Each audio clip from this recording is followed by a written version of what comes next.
Good morning, guys. I'm Bri and this is Rebecca, and we're from REMAX Capital Properties. We're coming to you live from the beaches of Cheyenne here on this beautiful spring break. Yeah, we were sitting in our office getting ready to do this and decided we wanted to go outside. Yeah, with everybody else that's on vacation, except for us. I know my friends are all in Mexico, which we usually go with them over spring break, and they're all there. And I'm so sad because it didn't work for us this year. Yeah. But man, it is beautiful today. Such a nice day out. And in fact, my first thought this morning when I got into my car for the first time was like, if every day was like this in Cheyenne, we'd be triple the population that we have right now. Yes. Right? It's beautiful. It's a perfect day today. Except for the wind. So, except for the wind. But that's a given, right? We always have the wind. But it kind of feels nice today. It feels really nice. Yeah. So, very good. But it's beautiful. Well, thanks for joining us today. We wanted to tackle a couple things today. You know, oftentimes we hear that the prices are so high in Cheyenne. So we thought we'd kind of put the question out there. Is it affordable to buy a home and to live in Cheyenne? Is it affordable? And we really wanted to focus too on the data centers that have come to Cheyenne or coming to Cheyenne and what's coming and what that might mean for our market. Right. So we thought we'd kind of tackle those questions today. So let's just dive into, is Cheyenne still affordable to live in? What do you think?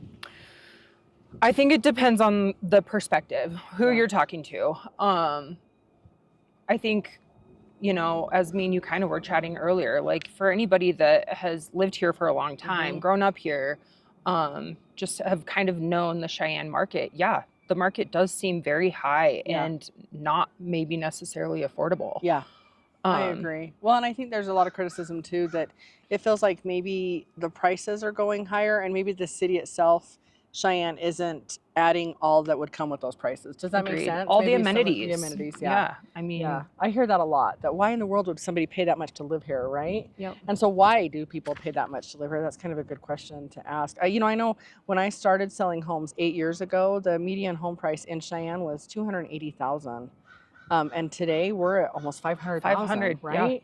Yes. So in 8 years, that's what's happened to our median home price. And there's a lot of things that contribute to that number. For sure. And so it's interesting when you look back just in 8 years, what's happened in the market, and then to think about what's coming in the market. We have a very friendly crow. Maybe we'll ask some housing questions we can answer. We'll see if he gets to it. But on that too, I mean, you know, prices are up. The median price is up, especially like you said, from, you know, this 6 to 8 years ago. I mean, since the pandemic hit and COVID hit, like that's really when prices started, you know, really trending upward. And days on market now, I mean, that's average days on market for a median home is 60 days at least. Yeah, and I think one thing that we have been kind of insulated to here in Cheyenne, where other places like Denver, some of these big cities where the prices rose so high during COVID and then started to come back down a little bit these last couple of years, we have not seen a lot of that. We've seen some stability, I guess, in the housing costs, but we are not dropping prices. I do still have some of my wonderful clients who are just waiting for the market to drop, and it's not going to happen. I would. Yeah, I'll die on that hill. I don't think Cheyenne has ever seen a market where it's dropped, where the market has crashed, and I don't anticipate we're going to see that anytime in the near future. Yeah, I mean, I think year over year, it has been just stable and like just slowly, steadily, like continuing to go up. Yeah. And I think, you know, a lot of things that are coming to Cheyenne in the future are also going to affect that. I agree. And I also think when you take into account perspective, like you said, people coming up here from Denver or northern Colorado, the home prices here are more affordable than what you'd find there. Yeah. Now, if you're coming from somewhere in South Dakota or somewhere from maybe Montana or things like that, you may not feel that same way because the prices here do seem a little bit higher than we might see in some of these other areas. Yeah. So I do think perspective has a lot to do with it, right? Yep. So talk about, you're pretty well versed on this, which I'm impressed with. So talk to me about data centers. We've heard data centers are coming. We're in building process right now for some of these, and how it's affecting us, what we have coming. So tell us what you found. So I think the biggest one, and the one that most everybody's talking about, is the Crusoe Jade project, which was approved by the county. It's going out south, right off Terry Ranch Road. For those of you that aren't familiar with it, basically what it is it's a large, massive, actually, AI data center. And so what this means for Cheyenne is, for one, the amount of people that are going to have to come in to build a facility like this. And I mean, it's a long-term project over years. Helicopter. So That's pretty cool to see. So close. But thousands of construction workers are going to have to come in, or, you know, they're going to have to take from our local job pool. Yeah. Which is hard, because for builders that's hard. Super hard. For remodelers that's hard. I mean, it is hard when you're getting pulled. Our people, our contractors are getting pulled into that direction. I know they can pay more. These big data centers that are coming in, they can pay more. They offer maybe more benefits that some of our local contracting companies have here. So that could be a challenge, I think, when we talk about building going forward. Yeah. So yeah, construction phase is set to start this year if it hasn't already started, and go through the next several years. I think that they're projecting that the first couple buildings will be live and ready to go 2027. Okay. So just a couple years from now. Yeah, next year. I mean, really. You know, on the one hand, we've been in Cheyenne for 22 years now, and on the one hand, I'm super jazzed to see what's coming. Like, that's pretty awesome to see that these big, huge corporations, companies are picking this area to build these structures and stuff. But on the other hand, in the housing market, I can understand why it's stressful. You know, as a mom, one of the proudest things I've ever done in real estate is get my kids into their own houses. I've had several of my own kids buy their own houses, and I know that is a challenge because affordability right there. First-time home buyers, when you're looking at a medium home price at $500,000, that's expensive. That's hard to get into, I think. That's very expensive. And it's also just like a lot to swallow when you think about buying your first house. I mean, I heard the other day on a podcast I was listening to that people are almost 40 before they're buying their first home. Which is nuts to me. Yeah, and our first house that we bought here in Cheyenne, we paid $140,000 for, and I know the price, if I were to sell that same house now, would be closer to $400,000. Yeah, you know, and that was in that time. And I will just shout out, Steve Prescott was my real estate agent at the time. He's not my broker, Steve. But he was my real estate agent at the time. I just think just in the years that I've been here in Cheyenne, just to see what has changed in the housing market. That being said, I'm an investor, so from an investor standpoint, what a great time to get into the market. If you have never invested in real estate as looking as a potential income revenue, now is a great time to do that. And I would highly recommend it. I don't ever want to take away, obviously I'd like to see people get into their own homes first, but I am in a really good phase in our life where we're investing in real estate. We're real estate investors ourselves, Colin and I are. And so I would say anybody who wants to do that, now is a great time to do that, because rental income, that is going to be a thing. I mean, it's expensive now to rent in Cheyenne. It's going to become more and more expensive. So from an investment standpoint, it's a great time to look at some rental properties. As far as this Crusoe project just alone, not including any of the other data centers that are coming here, but they're set to bring in thousands of construction workers, which then will eventually turn into hundreds, supposedly, of permanent positions at this place. You know, that's going to be a lot of people that come into the market. Our rent here is already high. We're $1,500 is like the standard median range of rent right now. So by bringing all these people in, there's not going to be very many rentals, and prices are just going to and I know, like, if you go on Facebook or any of the other mediums, when they talk about rent, landlords get crucified because everybody talks about how expensive it is. But it is the market, it is an investment, you know, and I would defend that. It is hard though. I have, you know, like I said, I have my kids' friends who are looking for rentals, and it's just tough to be in. But from an investor standpoint, what drives that cost is what's available. Agreed. Right? So it is what it is. Not that I would ever. Now, I guess my first thought on that would be try and figure out a way to purchase a property. If you can not have to rent from anyone, that saves you a whole headache right there, right? So obviously, from a real estate agent standpoint, I would say figure out a way to get into the market. Get yourself into the real estate market, whether you're, and we can talk about some strategies on that. But that'd be my best advice: is get yourself into the market and what that might look like and what that might mean. Right. Because renting is what it is, and it's going to continue to get harder and more expensive. Yeah, absolutely. And I'm sorry, I didn't Go ahead. interrupt you. I would say as a real estate investor, and we do have rental properties here in town that we bought several years ago. And I will tell you, these construction workers coming in, they're our best renters. They Yeah. come in and they rent for, anywhere 3 months Probably to long. 6 months. I have Yeah. one guy that's been in here a year, and Wow. he's temporary, but he's been here a year. Yeah. Right. And they pay the rent, and it's great. Yeah. So. Yeah. And I think even, for buyers, Mhm. I think that it's important to, Well, I think it's important to maybe look at options when you're trying to buy something. Look at the different options you have. I'm a bit, so I believe in some, like, maybe looking outside the box when you're trying to get into the housing market, right? Traditionally in the past, it's been put your money down, get a loan, buy a house. I think there's other options out there to look at. Agreed. Right. And I think it is the time now. We can complain about it as much as we want, but the cost of living here, it is going to continue to increase.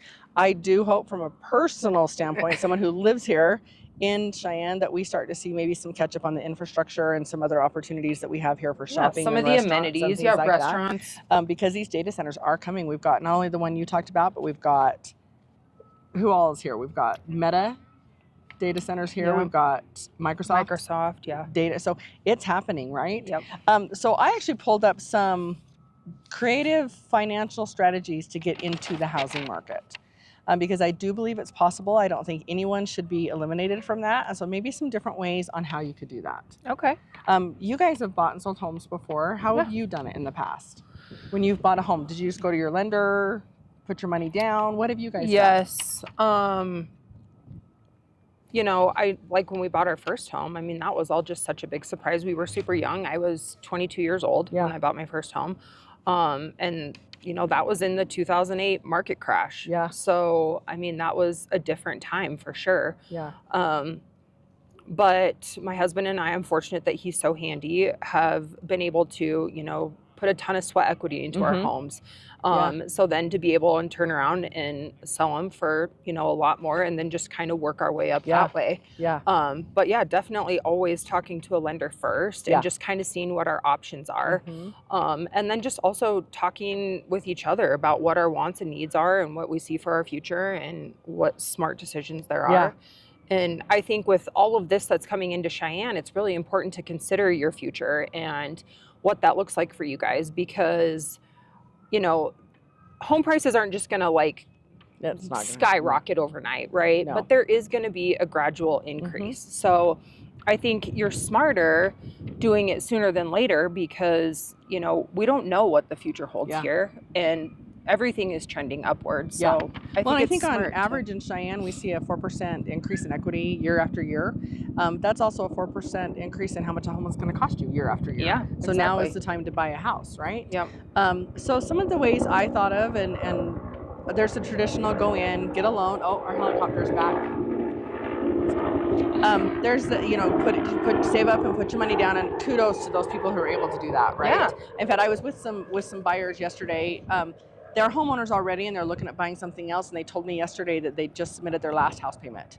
They spent the last 4 years putting every penny they had into paying off their current mortgage. Good for them. So now they own the house free and clear. The decision is, do they sell it, take that equity, and buy the house they really want now? Right. Or do they take equity out of their home, which is an option to take equity out of your own home, purchase a rental property, and start to invest in real estate, right? Yeah. So this was the talk we had yesterday. So that's one of the options that I wanted to bring up is, I know some people are holding on to these 2.5%, 3% interest rates, and I know that's very hard to let go of. And so maybe you're not the ones we're talking to right now, but people who are be willing to pull some equity out of their own home for a down payment on a house, do it. Get into a rental. I mean, it's such a great investment in your future, is get into a rental. And if you've got money tied up in your own house that you could use, do it. Heck yeah. I mean, I wish I would have done that. Yeah. And I tell my younger clients that all the time. If you can afford to pay this off or pull equity from it, and you have a growing family, you need bigger space, make your current home a rental. Yeah. Absolutely. Move into something different, but use that equity as leverage for sure. Absolutely. I think that's a great thing. I would say co-buying with friends or family That's a new is one. really Yeah. popular now. Yep. I think we're starting to see more of that happening in Cheyenne, but I would guess in the bigger cities and metropolitan areas, we see a lot more of that. People pull their funds together. If they can't qualify on their own for that median house price of $500,000, if you and your sister could do it, or you and your brother could do it, or you and your parents can do it, Yeah. and you can find something that you could all cohabitate in and live in, we're seeing more and more of that, and that is Lots a of great people are strategy doing to that. get into the housing market. Yeah. Right? It's different. I mean, Yeah. it could be good or bad for people, right? I mean, Yeah. but I guess so is anything. I mean, Yeah. a marriage could end in divorce and then you're that way, but a lot of times, you know, I remember when this first started becoming popular Yeah. and friends were coming in and it was like, okay, but what if something happens to your friendship? Like, what does that look Yeah. like for us? And so I do understand that that can also be scary, but it's definitely another option for people. Yeah, for sure. And I think we're seeing more and more of it. Yeah. You know, I think originally the first time I ever saw that was maybe a mom and a dad and a son and daughter-in-law, right, who were buying a Yeah. house together. And now we do see friends coming in together and purchasing property. Any housing questions? He caught all the fish He over did. here. He caught all the fish. That's awesome. Good job. We knew this lake was stocked, right? Yeah. That's fantastic. Excellent. Good. We are still seeing some maybe seller carry on financing. I don't know if we see a ton of that, but there might be some people out there looking. I think maybe last year when it was quite slow after the COVID market had kind of dropped off, we were seeing a little bit more seller financing where owners were willing to carry the loan for a buyer. Yep. You might be able to still find some deals like that though.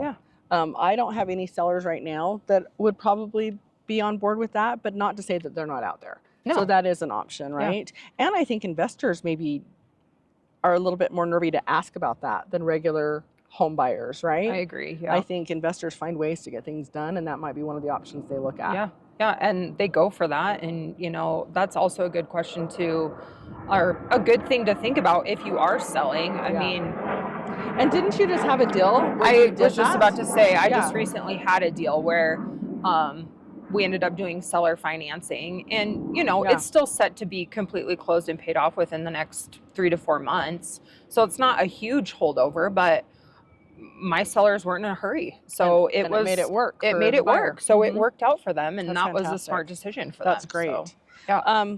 One of the other options that you could look at too, and you would talk to your lender about this, but doing rate buy downs, temporary rate buy downs. You know, I think it's still a good enough, a pretty good market to ask your sellers for some concessions. I don't think we're in the market where you can ask for the world anymore, but I do think you can still ask for some concessions, and that's a form of them paying for your buy down on your rate, on your interest rate, to help keep your mortgage payments lower. Yes. And I do think there's some room for that. You know, I'm a seller right now, personally, have my home on the market, and that would be something I would entertain. If somebody came to me and said, we really want to buy this house, would you be willing to front some money for us at closing to help us buy our rate down? Right. I would definitely look at that. Well, unfortunately for buyers, I mean, we're kind of in that market, right? I mean, there's way more room for negotiation now than there was in 21, 22. Yeah. And so sellers, I mean, are more open to things like that. Yeah. So, I mean, I guess just really think about all your options. Yeah, for sure. For sure. Well, and I would think too, I know most people are aware that you have the VA option if you qualify for VA loans. FHA, Wyoming still, I still can't believe how good the first-time homebuyer programs here in Wyoming are. So good. They're really good, and my kids have used them. Yep. So I can say firsthand, watching, helping my own children buy their homes here in Cheyenne, and how awesome that program has been for them. Our son and his daughter, his wife, are looking right now to get their house ready to put on market in the next month or two, because they want to move from their beginner house, their starter home, into something bigger that gives their dog a yard, right? And future children a place to play and stuff. And so that's what they're doing now. But their original, when they bought the home, originally they used the FHA, WCDA, first time home buyer program. And if I remember right, when he bought that home 3 years ago, his money to close was less than $2,000. Wow. So when you're worrying about having to come up with $10,000, $20,000, $15,000, whatever for your, that's not necessarily the case. Right. Because the program's here, if you can get some concessions from your seller, which I still think you can probably negotiate, and you look in these programs, it is very possible to still get into a house. Agreed. Now, that being said, I would say also and advise, if you're trying to get into your very first home, you've got to be flexible on what you're buying. Yep. My son and his wife were really okay with putting some work into the house, and they have done a ton of work in the house, which is awesome. That's great. They didn't Yeah. buy the perfect house. They didn't buy what they thought, they deserved at that Right. time. They bought what they could afford, Yeah. and have put the time and sweat equity into it. I And they're think gonna that, gonna take a nice chunk of change out of it when they sell it. I which is always fantastic. encourage all my buyers Yeah. to, I mean, if you're not getting into the house that you absolutely want to be in, like, look at your home with an open mind. Like, what could this place be? Yeah. What could you make it? If it's not everything that you want and it doesn't mark all the boxes, but it's close enough. Yeah. What kind of sweat equity could you put into the place to kind of build a little bit of that, For sure. Yeah, So- absolutely. I think that is just, if you can go into it with that mindset, you're probably going to walk out when it's all said and done, however many years that is, with some money to put into the dream home, right? That you really want to buy. I would also say house hacking is like, if I could go back in time, I would Same. house hack. Yeah. Right? And Yeah. what that would mean for me in my situation is probably buy a duplex, something that I could rent out part of the house And live in and the other live in side. the other side. Yep. And then you allow, again, with the rental market we know is just crazy right now, and it's going to continue to get worse with all the data centers that are coming in. But man, if I could have somebody offset my mortgage by $1,500 a month, Oh my gosh. that's a big deal. Yeah. Right? Such a big deal. Yeah. And also, I mean, from an investment standpoint, like, you're able to pay off the property more or Yeah. faster, Mhm. more equity into it to be able to, again, leverage yourself and Yeah. maybe get into your dream home, Yeah. after that. Absolutely. And I So- think lenders are willing to work with that. I even think and in fact, I know for a fact on a VA loan, somebody who qualifies for a VA, if they wanted to buy a home, in fact, I had one that bought a triplex that I had listed. He was VA using a VA loan. They were going to live in a third of it, and they rented out the other two. Yeah. And that all counts when they do your VA paperwork. He was able to qualify for this triplex versus just a single family home Right. because he was using a house hack. He Yep. was letting someone else help pay his mortgage. Yeah. And So they I think- count those rents. Yeah. So I think that's just, it's so smart. If Yeah. I could do it all over again, Yeah. I definitely. I would My too. husband and I talk about that all the time. Like, Yeah. we should have bought a fourplex and just lived in a little apartment Yeah. for the first couple of years, Yeah, well, and if So- you follow investors, and which I do, I follow a lot of investors online and stuff like that. I would say almost 70% of them get their start that way. Oh, yeah. Is they buy something that they can house hack, and they take the equity out of it that somebody else has paid for. Yeah. Which is So fantastic, smart. right? So smart. Yeah. Yeah, I love that. There's still the option for some loan assumptions, being able to take over a loan at these 3%, 2.5% mortgages that we saw that are incredible, which Yep. I would guess we probably won't ever see again in our lifetime.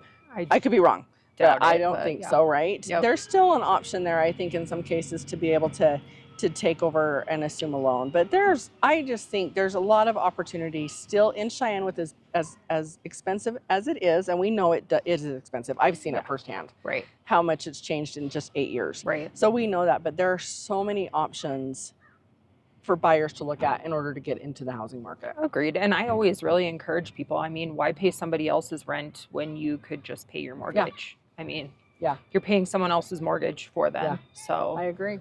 from that perspective, I mean, yeah. So I think the feeling is, yes, it's expensive to live here. It's not as expensive as other places might be. Right. It does feel more expensive than it did 5-10 years ago. But it's But only going to go up. It is going to go up. If everything happens the way that they say it's going to, Yeah. prices will continue to go up. Yeah, I agree. So hopefully that helped. Maybe some investors sitting on the fence on On if the they want to fence, get in yeah. or not. We would say get in now. yeah, Because I would guess 6 months, a year from now, it's going to be more expensive than it is now to do definitely. it. So The best time to buy real estate is yesterday. for sure. Yeah. Thanks, you guys. So, Have a great thank day. you. Thanks Have a for good joining day. us.